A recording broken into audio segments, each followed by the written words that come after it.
लेकिन आदिकाल से अपने सनातन धर्म में कड़ू तेल का दीपक ही शाम को संध्या काल के समय प्रज्वलित किया जाता था। और यह हम इससे भी देख सकते हैं कि पुराने समय के घर में एक ताखा या एक वो ऐसा बना होता था कुनिया टाइप का, जिसके ऊपर एक कड़ू तेल का दीपक जलाते थे।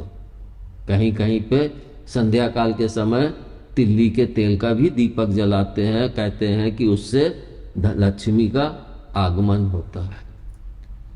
यानी हम दीपक भी प्रज्वलित करते हैं तो वह भी पूजा के हिसाब से ही होता है, मतलब हर चीज का बंटवारा होता है। लेकिन मेरा मकसद यहाँ पे ये बताना नहीं है।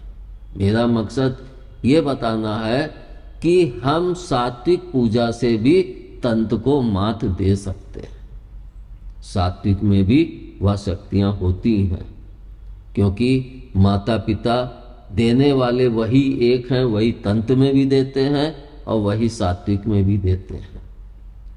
लेकिन हम किस प्रकार से उनसे कृपा मांग रहे हैं यह हमारे भाव के ऊपर निर्भर होता है। तो अगर हमारे घर में कोई भी तांत्रिक क्रिया हो रही हो, कुछ भी कोई कर रहा हो, तो हम माता पिता तो मतलब प्रत्यक्ष और प्रत्यक्ष दोनों को साथ लेकर उसके लिए हम कड़ू तेल और देसी घी दोनों को मिला के एक दीपक में भरें और फिर उस बत्ती को प्रज्वलित कर दें। तो प्रत्यक्ष और अप्रत्यक्ष दोनों ही ऊर्जा उसमें संचालित दीपक में होने लगी। अब हम उस दीपक के आगे अगर बैठ के और दुर्गा सप्तशती का जो यह मंत्र है, ओम ऐं ह्रीं क्लीं चामुंडाय विच्च ओम ग्लौं हुं क्लीं जुं सा ज्वालय ज्वालय ज्वल ज्वल प्रज्वल प्रज्वल ऐं ह्रीं क्लीं चामुंडाय विच्च ज्वल हं सं लं छं फट स्वाहा, इस मंत्र का हम जाप करें। इस मंत्र को मैंने पहले जो बच्चे यहाँ से जुड़े हुए हैं नवरात्रि में करवाया भी है, इसलिए सभी बच्चे यह जानते होंगे। लेकिन जो भक्त जुड़े नहीं हैं और वह परेशान है तो वो इस क्रिया को अपना के अपने घर में लाभ ले सकते हैं। लेकिन इसमें भी सबसे बड़ी बात होती है कि गुरु को मान के ही हमें आगे बढ़ना पड़ता है। जैसे कि हम लोग कोई कंपनी में काम करते हैं तो कहीं जाते हैं तो कहते हैं कि हम फलाने कंपनी से आए। उसी तरह से जब हम कोई जाप करते हैं तो हमारा जाप जो वहाँ पे पहुँचता है तो अगर हम ऐसे ही करते हैं तो उसकी स्पीड धीमी होती है। जैसे जैसे हमारा भाव मजबूत होता है वैसे वैसे उसकी स्पीड बढ़ती जाती है, लेकिन उसमें एक लंबा समय चाहिए होता है। और वही अगर हमारा गुरु इतना सक्षम है, इतना वो है, और उसको मैं गुरु मान के प्रथम बैठा तो अपने गुरु माता पिता को नमस्कार करके और फिर अपने जप को प्रारंभ करते हैं, तो हमारी हर सुरक्षा की जिम्मेदारी हमारे गुरु माता पिता पे हो जाती है, क्योंकि हमने उनका गुरुपद स्वीकार किया, उनको अपने गुरुपद पे बैठाला है और उनकी तरह उनके पास हम पूरी तरह से नतमस्तक हैं। वो जैसा हमें बोलेंगे हम वैसा ही जप में करेंगे और उस ऊंचाई को उनके बताए अनुसार प्राप्त करेंगे, ताकि हमें भी खुशी मिले और हमारे गुरु को भी प्रसन्नता हो कि हाँ इस बच्चे ने किया, इसको प्रभु से फल की प्राप्ति हुई। जैसे कि एक माता पिता अपने बच्चे के लिए सब कुछ करते हैं कि उसको जब खुशी मिलती है, नौकरी मिल गई, आता है बड़े खुश होते, तो माता पिता रे बच्चे को नौकरी मिल गई, चलो ये करो, ये बनाओ, ये करो, इनको बुला लो, एक खुशी का माहौल हो जाता है। तो उसी तरह से हम ये क्यों नहीं सोचते हैं अगर गुरु सही है, जैसे कि कहते हैं सबसे पहले गुरु चुनो तो अच्छे से चुनो, लेकिन जब चुन लो तो फिर पूरी मजबूती से उसकी बातों को अपने जीवन में उतारो। तो फिर जब हम गुरु मान के जप में बैठ गए और अपने ध्यान को कर रहे, तो हमारा गुरु उसमें विघ्न नहीं आने देता है। फिर धीरे धीरे उस विघ्न का भार प्रभु अपने कंधों पे ले लेते हैं।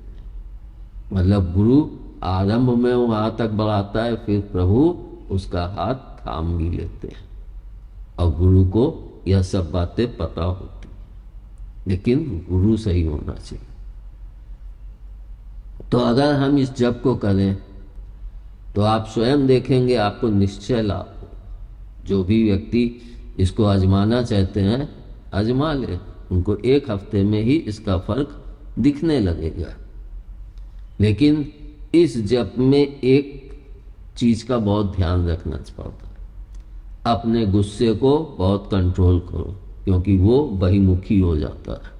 हमारे अंदर जैसे क्रोध हुआ तो हम फट पड़ते हैं, बोल पड़ते हैं। मैं भी आज से 10 साल पहले या 15-17 साल पहले इस जप को करता था। इसका भी मैं आप लोगों को बताता हूँ।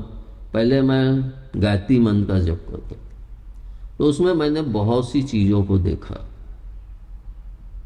जैसे कि तारे चले आ रहे हैं बड़ी तेज़ी से, अंदर समाहित होते जा रहे हैं, तो उनकी स्पीड देख के घबरा के जैसे नज़र खुल जाती थी। फिर वो दृश्य नहीं आता, जो एक बार आ गया वो फिर नहीं आता। तब मेरे चचिया ससुर जी ने कहा कि जो गायत्री मंत्र को साधक होते हैं उनके अंदर यह हो जाता है कि वो किसी चीज़ से उनको वो नहीं रहता है। अगर उनके सामने उनका कपड़ा जला दो या उनका कुछ भी जला दो, अरे होगा सब प्रभु देंगे। मतलब इतना उनका विश्वास वो होता है, वो इतने शांत होते जाते हैं। उनका हाँ ये बात तो है, मेरे को भी ऐसे ही होता है, अरे होगा सब प्रभु देंगे। तब उन्होंने इस मंत्र को मेरे को बोला कि इसको करो। तब मैं इसको मंत्र को करता था डेली। तो जब मैं इस मंत्र को करता था तो मेरे अंदर बहुत गुस्सा हो। तो कस्टमर जो आते थे तो कभी मैं अक्सर करके मुंह से गाली निकलती थी और उनसे बोल पड़ता था। कभी कभी गाली में बोल देता था। वो हंसते थे, उनको बुरा ही नहीं लगता था। तो मुझे भी ताज्जुब होता था कि मैं इसको गाली दे रहा हूँ, बोल रहा हूँ, ये हंस रहा है, इसको मजा आ रहा है, क्या बात है। तो मैं उसको कृपा माँ की ही मानी। लेकिन वह भी हमें एक सचेत करता है कि अपने गुस्से पे कंट्रोल करो, मुंह से ऐसे वाणी ना निकले जिसकी कमान तुम्हारे हाथ में ही ना रहे। इसलिए जो भी बाण चलाओ सोच समझ के बोलो और सही बोलो। अगर तुमने गुस्से को अपने कंट्रोल में किया तो तुम दिग्विजय भी कर सकते। लेकिन भाव और शांति ये अति आवश्यक। और भावना अगर गलत है तो गलत ही मिलेगा और सही है तो सही मिलेगा। ये कभी मत सोचो क्योंकि बहुत से लोग गलत कर रहे हैं, वो ऐसा कर रहे हैं तो उनको नहीं हुआ, हो रहा है उनको, मगर अभी उनको एहसास नहीं हो रहा। और जब उनको एहसास होगा तो वो फिर खून के आंसू होते हैं, उनको कोई मार्ग भी नहीं समझ में आता, क्योंकि लोग भी उनसे दूर हो चुके होते हैं और वो फिर अपनी ही ज्वाला में जलते रहते हैं। इसलिए गलत मार्ग पे कभी मत चलो। 4 दिन के लिए जन्म लिया, सही चलो, लोगों का भला सोचो और भला ही करो तो तुम्हारा भी भला होगा। सबसे पहला ज्ञान भी मुझे यही मिला था, जितना तुम दूसरों का भला करोगे उतना ही तुम्हारा भला होगा। लेकिन भला करने की भी एक सीमा होती है, अगर उस सीमा को लांगा तो तुम्हारा नुकसान भी होने लगेगा। जैसे कि मैं कहता हूँ कोई भी चीज़ है, भलाई हो बुराई हो, जहाँ उसमें अति जुड़ गई वहीं वो सब कुछ गड़बड़। तो हम भला भी करें तो उतना ही करें जो उसके लिए लाभदायक हो। अंधे होके कभी भला मत करो। और ये तो मैं कहता ही हूँ अपने बच्चों से कि ये दुनिया का नियम, एक हाथ ले एक हाथ दे, ये तो दुनिया का नियम। तो हम इस जप को करें तो इससे हमें खुद फल भी दिखेगा और उसका एहसास, संपूर्ण एहसास भी होगा। अब हम इसको समझने के बाद बत्ती पे आते हैं। कुछ लोग कहते हैं जैसे कि खड़ी बत्ती रखो, बेड़ी बत्ती रखो, तो माँ की पूजा में बेड़ी रखो और भगवान की पूजा में खड़ी बत्ती रखो।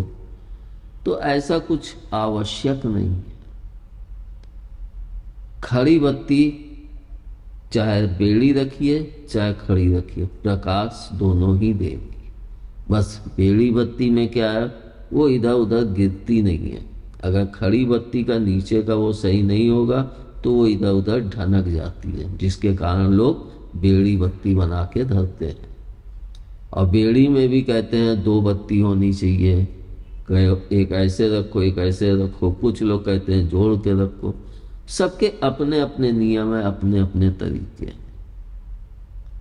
लेकिन होता सिर्फ यह है कि खड़ी बत्ती गिरने का डर होता है और बेड़ी बत्ती गिरने का डर नहीं होता। खड़ी बत्ती में नुकसान यह है कि वो गिर सकती है। बेड़ी बत्ती में क्या नुकसान है कि उसका तेल नीचे टपकता है बत्ती से, और जब वह नीचे थोड़ा सा तेल या जो भी चीज़ हमने घी या तेल डाला है, तो जब नीचे थोड़ा बच जाता है तो वो पूरी तरह से प्रज्वलित नहीं हो पाता है, मतलब उसमें बच जाता है। लेकिन खड़ी बत्ती वो पूरा समेट के पूरी ऊर्जा ले लेती है और उसको वहाँ पे प्रवाहित कर। तो हम समय समझ गए, पूजा को समझ गए, बत्ती समझ गए। अब हमको अपने भाव को जगाना है और अपने भाव को जगा के पूरी तरह से जुट जाएं और जुट के अपने घर को भी ऊर्जावान करें और अपने आसपास अपने मित्रों और उनको भी ऊर्जावान्वित करें। धन्यवाद। जय माता की, जय भोले। जय भोले, जय माता की।